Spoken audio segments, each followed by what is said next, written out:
여러분 그 히말라야를 정복해 본 사람들은요 그런 얘기를 해요. 어, 한라산 오르는 거는 그냥 몸풀로 올라가는 거라고. 동네 뒷동산 올라가는 정도라고 얘기를 합니다. 여러분 그 기독교에서도요 신앙에 고봉이 있어요. 히말라야 산과 같은 거기를 정복해 본 사람은 신앙생활이 어떤 고난과 어려움이 와도 수월해요. 그래서 기독교 신앙의 꼭지점과 고봉이 뭔지 아세요? 십자가 부활 신앙이에요.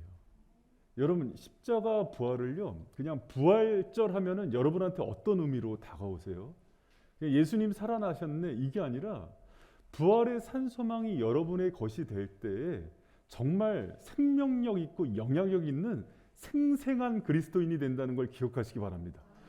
해마다 부활절을 치르면서 제가 사실은 이제 마음속에 소원하는 게 뭐냐면요. 제가 이제 목사인데도 그래요. 성장할수록 부활이 그냥 예수님의 이야기가 아니라 이제 내 얘기가 되는 거예요. 여러분 믿습니까? 부활의 첫 열매 되신 그리스도의 살아나심이 우리의 살아남이 되는 거예요. 여러분 그런 은혜가 정말 실존적 은혜가 저와 여러분 가운데 있기를 축원합니다. 여러분 그래서 가장 신앙의 정점을 찍은 사람들은요 그 십자가의 고난과 그 부활의 의미가 자신의 사연이 되어서 실존적 의미가 되어서 그렇게 살아가는 거예요. 여러분 이번 부활절 그리고 다음에 내년에도 부활절과 고난주간을 할 텐데 그냥 뭐 예수님이 그러셨대로 끝나는 게 아니라 그 의미가 그 생명의 말씀이 여러분의 가슴에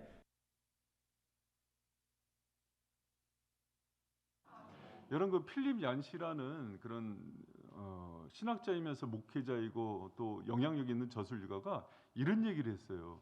같이 한번 읽어봅니다. 시작.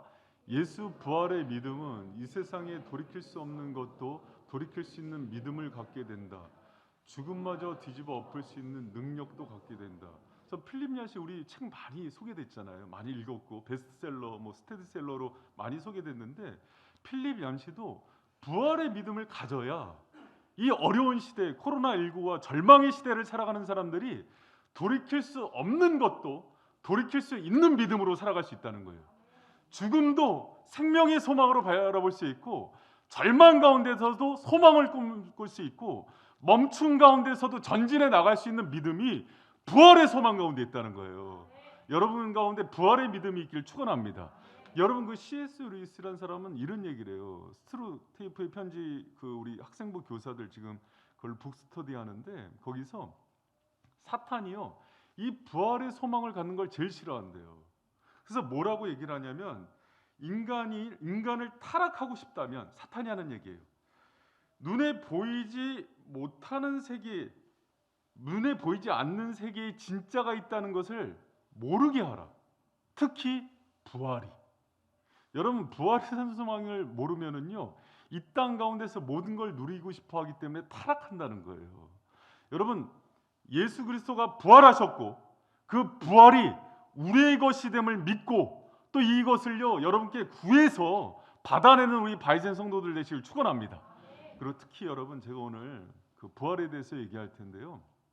이 부활을 얘기하면 많은 사람들이 그리스도인들도 막연하게 생각하는 사람들이 있어요. 여러분 부활의 신앙이 막연해지면 여러분 신앙도 막연해져요.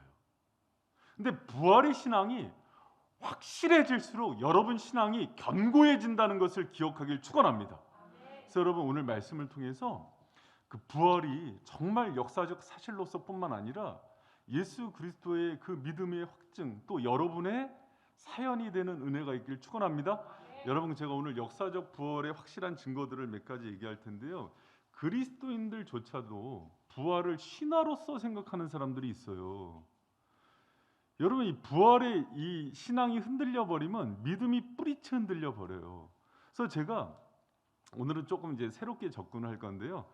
성경에 있는 거 말고 그러면은 과학적, 역사적, 문헌학적으로도 부활이 과연 사실인가? 여러분 그 믿는 사람들 중에 부활을 물어보면은 이렇게 얘기하는 분들이 있어요. 그거 믿어.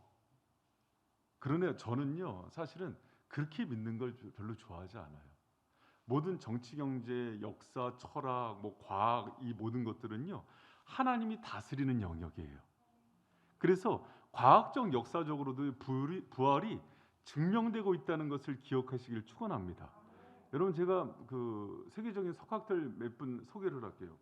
케임브리지 대학의 역사학 교수인 토마스 아놀드라는 사람이 있거든요. 이 사람은 역사학자의 양심을 걸고서 이런 얘기를 해요. 역사적인 고증을 다 거쳤을 때 예수 그리스도의 사건은, 부활의 사건은 역사적으로, 자기가 역사학자임에도 불구하고 역사적으로 가장 확실한 사건임을 자기는 믿는다고 얘기했어요. 여러분, 이게 우리 캠브리지 대학 하면은 우리 깜빡 죽잖아요. 거기 역사학 교수가 그랬어요. 뿐만 아니라 그 밑에 있는 하버드 대학의 사이먼 그린리프라는 교수는요, 하버드 대학을 전 세계에서 가장 영향력 있는 법학 대학으로 만든 그런 사람이에요.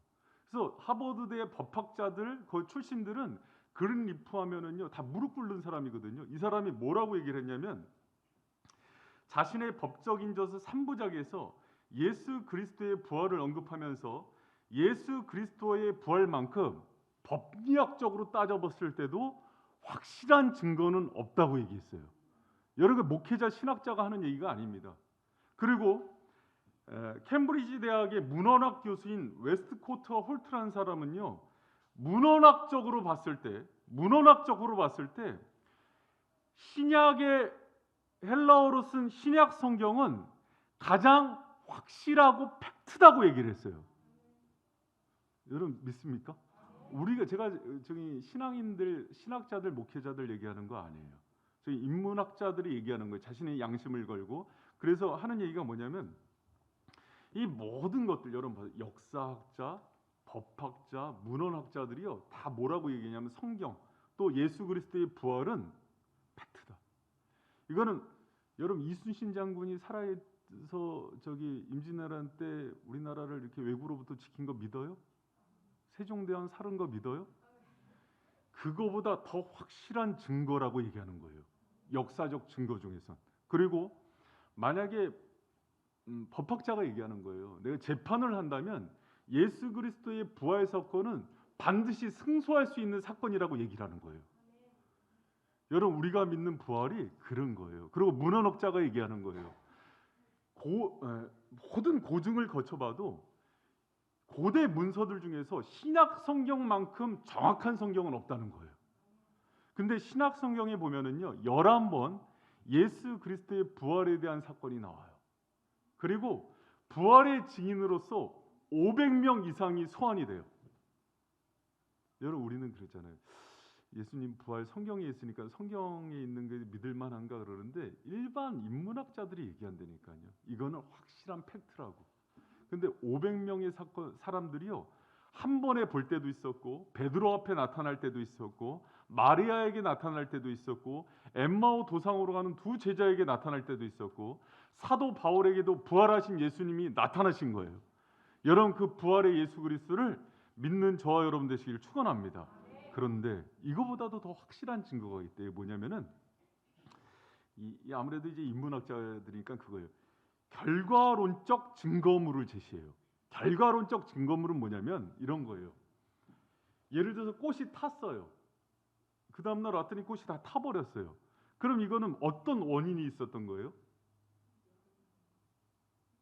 꽃이 열받았어요? 누가 불로 태운 거죠. 그렇죠? 여러분, 여기가 더 어두워졌어요. 어떤 원인이 있는 거예요? 전기를 끈 거죠. 여기가 다 환해졌어요. 어떤 원인이 있는 거예요? 그래서 그 결과를 보면서 원인을 규명하죠. 그렇죠? 이걸 이제 결과론적 증거물이라 그래요. 법학자들이. 근데 이 부활하신 예수를 만난 사람들이 모두 변화가 됐대요. 여러분, 이거는요 있을 수도 없는 일이에요. 예를 들어서 소금을 먹으면 짜죠. 짠 걸 보면서 뭐가 있는 걸 알아요? 소금이 있는 걸 알아요. 사람은요 몸이 변화되는 것보다 영혼과 마음이 변화되는 게 더 어렵다는 걸 저와 여러분은 알죠. 그런데 부활하신 예수를 만난 모든 사람이 변화된 거예요. 대표적인 게 베드로처럼 겁쟁이고 자기 유익을 위해서 예수 달면 삼키고 쓰면 뱉었던 사람이 예수를 위해서 십자가를 지고 진실한 사도가 되고 마지막에는 십자가를 지고 죽었어요. 바울과 같은 사람도 핍박자고 포행자였는데 부활하신 예수를 만난 이후로, 다메섹 소상의 사건 이후로 자기가 그 부활하신 예수를 증거하는 사도가 됐어요. 의심 많은 도마는 인도로 가서 부활하신 예수를 증거하다가 화살에 맞아 죽는 그 일도 당하는 거예요. 그걸 보니까는 여러분, 법학자들이 얘기하는 거예요. 어떻게 한 사람도 빠지지 않고 모든 사람이 이렇게 변화될 수 있지? 결과론적 증거. 여러분, 제가 또 유명한 증거 하나 얘기할게요. 우리는요, 리차드 도킨슨 하면은 껌뻑해요. 우리 청년들 중에도요, 도킨슨 지금 뭐 세계적인 뭐 그 유전학자, 뭐 과학자 그러면서 이 사람 무신론자거든요. 이 사람 책들 엄청 있습니다. 그런데 그거 아십니까? 도킨슨이 2007년 10월 3일에 버밍엄 대학에서요, 존 레녹스라고 공개적인 토론을 벌여요. 예수 그리스도 부활 사건에 대해서. 누가 이겼는지 알아요? 존 레녹슨이 완전히 KO 승을 합니다. 꼼짝을 못해요. 역사적, 과학적, 철학적 논증을 다 갖다 대니까 도킨슨이 꼬리 내렸는데 아무도 그 얘기 안 해요. 여러분, 인터넷에서 찾아보세요. 존 레녹슨의 논증하고 나오지. 그런데 여러분, 존 레녹슨이 모든, 아까도 얘기했죠, 세계적인 석학들이 어떻게 그리스도의 부활을 증거하는지. 여러분, 인터넷 한번 찾아보세요. 얼마나 많은 그 논증이 나오는데 아무 말 못하고 있으면 바본 거예요. 우리는 부활의 증인인 거예요. 그런 석학들이 부활을 증거한다니까요. 과학적, 철학적, 역사적, 법학적인 증거를 대놓고. 이런 리차드 도킨스 같은 사람들도 존 레녹스가 박사를 내놔요, 여러분. 하나님께서는 시대의 석학들을 일어나서요, 하나님 얼마나 성경이 믿을 만한 건지를 증명해 내신다니까요. 그런데 이 존 레녹스가 마지막에 한 얘기가 있습니다. 뭐라 그러냐면, 이러한 증거물보다도 확실한 증거가 있다. 뭐냐면, 냉소적이고 비판적이고 정말 소망 없는 내가 변한 거라는 거예요. 부활하신 예수 그리스도의 영을 만난 이후에, 성령을 만난 이후에 내 마음에 평안이 찾아왔고 정의와 기쁨으로 변화된 내가 증거물이다, 이렇게 얘기했어요. 여러분, 우리가요, 부활의 증인이에요. 제가 저를 봐도 어떻게 이렇게 변화가 될 수 있지? 부활하신 생명인 그리스도가 내 안에 계시기 때문에 변화되는 거예요. 여러분, 부활하신 예수 그리스도의 증인으로 살아가실 축원합니다. 여러분, 부활 역사적 예수에 대한 논증은요, 2000년 동안 계속해서 싸웠는데 한 번도 져본 적이 없어요. 여러분, 그거 아세요? 우리는 그리스도인들이 어설픈 지식을 가지고 뭐 예수님 과학적으로 부활한 거 맞아, 역사적으로 맞아 하는데, 진짜 똑똑한 사람들이 믿는 게 부활하신 예수 그리스도예요. 여러분, 더 연구하시길 바랍니다. 그리고 꼭 말씀을 통해서 또 부활하신 예수님을 만나는 은혜가 있기를 축원합니다. 할렐루야. 여러분, 그리고 또 하나 확실히 알아야 될 게 있어요. 뭐냐면, 부활은 육체적 부활이에요. 할렐루야. 여러분, 이 문제는 지금 목회자와 신학자들 사이에서도요, 또 논쟁이 돼요. 육체는 부활을 안 했다는 거예요. 육체는 썩어지고 끝난다는 거예요. 그냥 영만 부활한다는 거예요. 말도 안 되는 소리입니다. 여러분, 예수 그리스도는 육체로 부활하신 거예요. 할렐루야. 여러분, 믿습니까? 여러분, 안 믿는 사람은 손 들고 건의하세요 지금. 이게 너무 중요한 논쟁이라서 그래요. 여러분, 예수님께서 부활하신 거는요, 영뿐만 아니라 육으로도 부활하셨다는 사실을 기억하는 저 여러분 되시기를 축원합니다. 여러분, 왜 이런 생각이 자꾸 들어오냐, 잘 들어보세요. 되게 일리가 있으니까. 헬라 철학의 영향인데, 헬라 사람들은요, 육을 영혼의 감옥이라고 생각했어요. 우리가 그러지, 육을 입으니까 배고프고 정욕이 생기고 욕심이 생기고 탐심이 생기잖아요. 그래서 언제 해방이 되냐면, 여기서 벗어나는 걸 해방으로 봤어요. 그러니까 죽으면은 해방이 되는 거잖아요. 근데 육을 다시 살려내면 어떻게 돼요? 다시 감옥에 들어간다는 생각이 있는 거예요. 그래서 그러니까 뭘 만들어내냐면, 예수님도 육으로 오신 게 아니라는 거예요. 영지주의들이 가연설, 가짜로 보이는 거라는 거예요. 영인데 육으로 보이는 거예요. 그렇지 않습니다. 여러분, 예수님은 실제로 육을 입고 오셨고 동정녀 마리아에게서 태어나셨으며 실제로 죽어 몸이 다시 살아난다는 거예요. 믿습니까? 여러분, 성경에 보면은요, 요한복음 20장에 보면은 막달라 마리아가 부활하신 예수님을 붙잡고 있으니까 예수님이, 이제 내가 아버지께로 가야 되니까 나라 그래요. 만지고 있어요.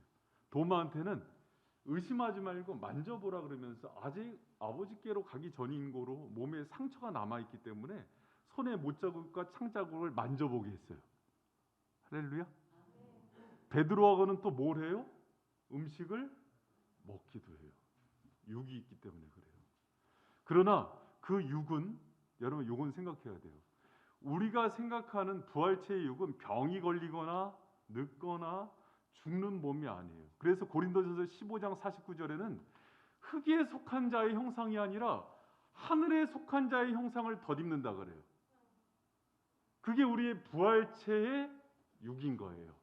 여러분 그 부활의 산소망을 갖고 살아가는 저와 여러분 되시길 축원합니다.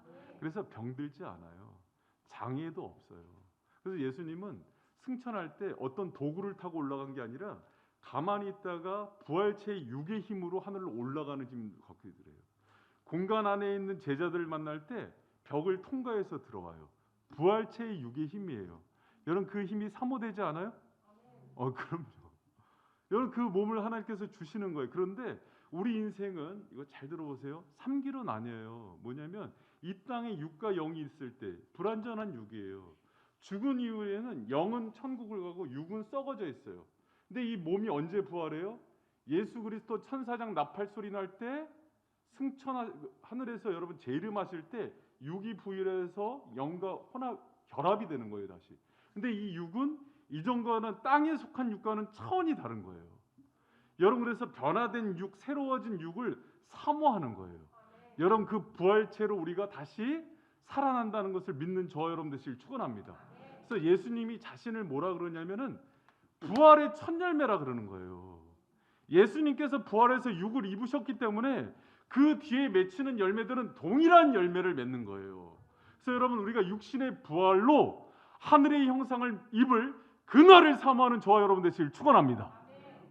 여러분 그런데 이 부활에 대한 지금 현대적인 논쟁들과 또 여러 가지 또 말씀들을 드렸는데 더 중요한 게 하나 있어요. 오늘 본문 말씀입니다. 뭐냐면 이제는 이 부활의 능력이 그러면 예수님 부활, 예수님께서 재림하실 때의 부활, 그러면 이 땅에서 뭘 살아가느냐? 그랬을 때 사도 바울이 오늘 본문 말씀을 통해서 실존적 부활로 나가라 그런 거예요. 실존적 부활. 그래서 빌립보서 3장 10절에서 12절 한번 다시 읽어봅니다. 그걸 생각하면서 시작. 내가 그리스도와 그 부활의 권능과 그 고난의 참여함을 알려하여 그의 죽으심을 본받아 어찌하든지 죽은 자 가운데서 아멘. 여러분 무슨 얘기냐면 사도 바울도 그 고민을 했던 거예요. 그러면 그 부활의 능력은 우리가 죽은 이후에 예수님 재림할 때 덧입는 거냐? 그게 아니라 이 땅 가운데서도 부활의 권능을 덧입으면서 살아가는 것들을 실존적 부활이라고 해요. 여러분 그 부활의 능력과 산소망 가운데 살아가는 저와 여러분 되시길 축원합니다. 여러분 그러면은 이제 그럼 여러분 부활의 산소망이 있으면 어떻게 되냐면 죽음이 두렵지가 않아요. 절망하지 않아요. 여러 가지 고난과 역경이 있지만은 그게 우리의 유익임을 바라봐요. 불행 속에서도 행복해지는 그런 역설의 은혜들을 경험해요. 그럼 여러분 어떻게 하면 그것을 경험할 수 있는가? 여기 다시 한번 보면은 이렇게 돼 있어요. 내가 그리스도와 그 부활의 권능과 그 고난에 참여함을 알려하여 그의 죽으심을 본받아 부활에 이른대요. 그럼 여러분 부활의 영광과 소망은 뭘 통과해야지 얻을 수 있는 거냐면 십자가의 고난과 자기 부인과 자기 십자가를 지면서 얻는 것이 부활의 영광이에요. 여러분 그리스도인들 저는요 고난주간 뒤에 부활주간을 하면서 고난주간과 부활주간을 동일하게 강조해야 돼요. 고난주간을 통해서 자신의 정과 욕과 모든 것들을 십자가에 못 박고 주를 위해서 살고 주를 위해서 희생한 자들이 맛보는 것이 무엇이냐면 부활의 영광과 은혜인 거예요. 그 능력과 힘이 이 땅 살아가면서 동일하게 나타납니다.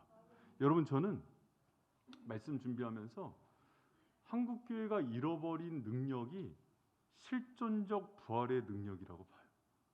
왜 그런가 하니 한국교회는요 목회자라고 칩시다. 성도들은 잘하니까. 신앙생활을 하면서 살려고 해요. 살려고 해요.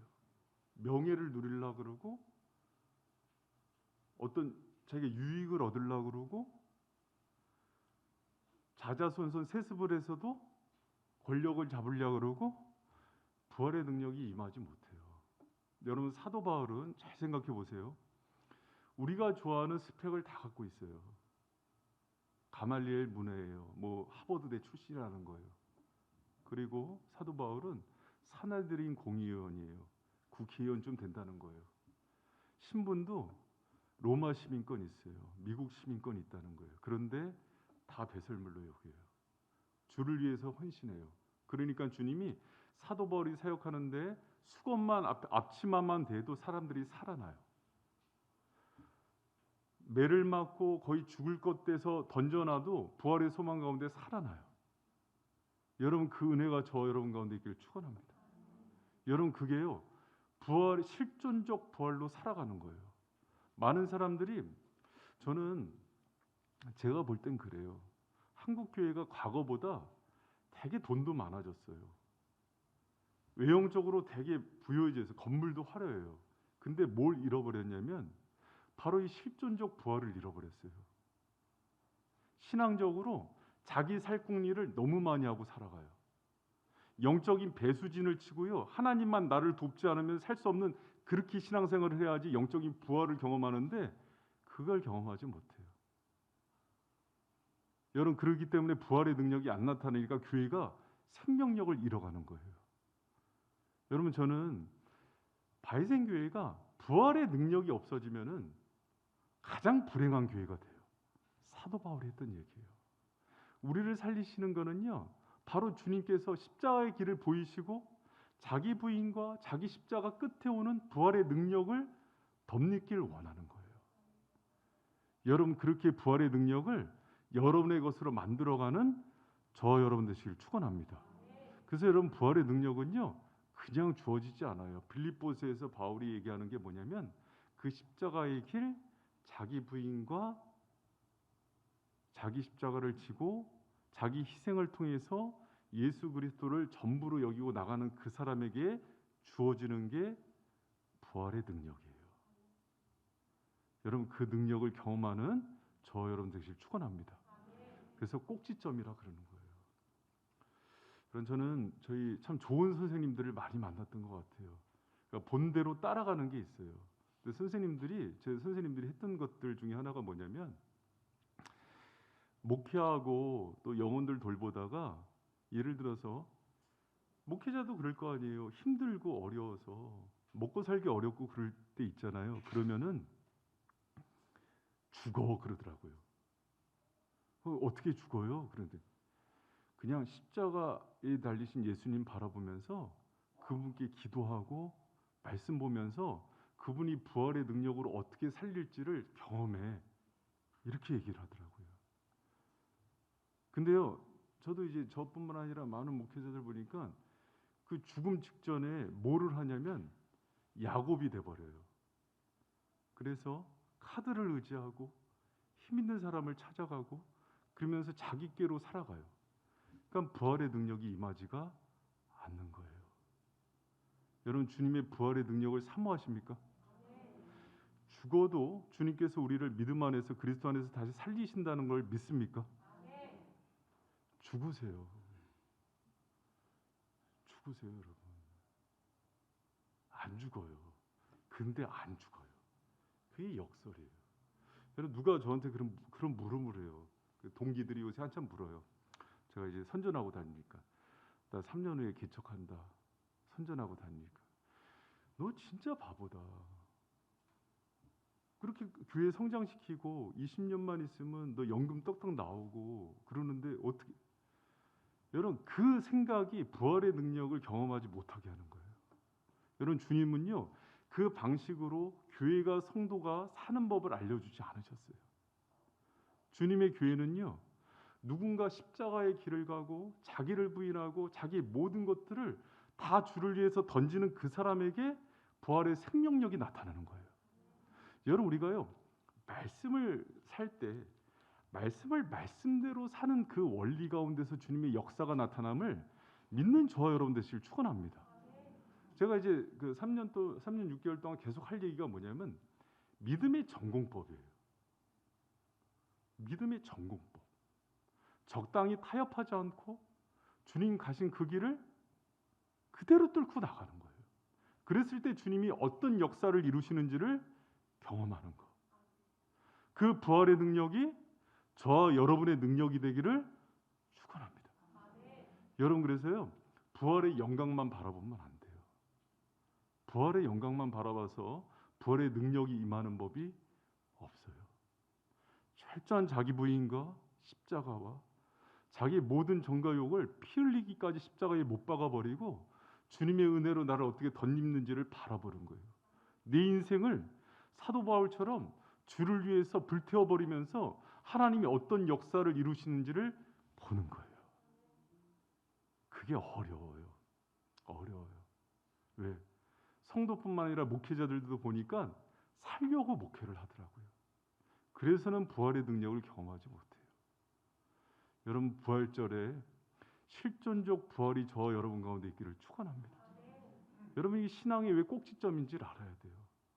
죽어봐야 부활하는 게 뭔지를 경험하는 거예요. 다 버리세요.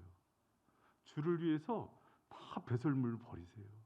명예도 돈도 어떤 사람은 직장도 한번 버려보세요. 오해하지 말고 들으세요. 오해하지 말고. 여러분 바이생교회처럼 균형 잡힌 신앙생활 얘기하는 교회가 어디 있습니까? 직장생활, 가정생활, 교회생활, 이웃을 섬기는 거 누구보다도 모범적으로 하라 그러죠. 그런데 하나님이 한 번은 물으실 때가 와요.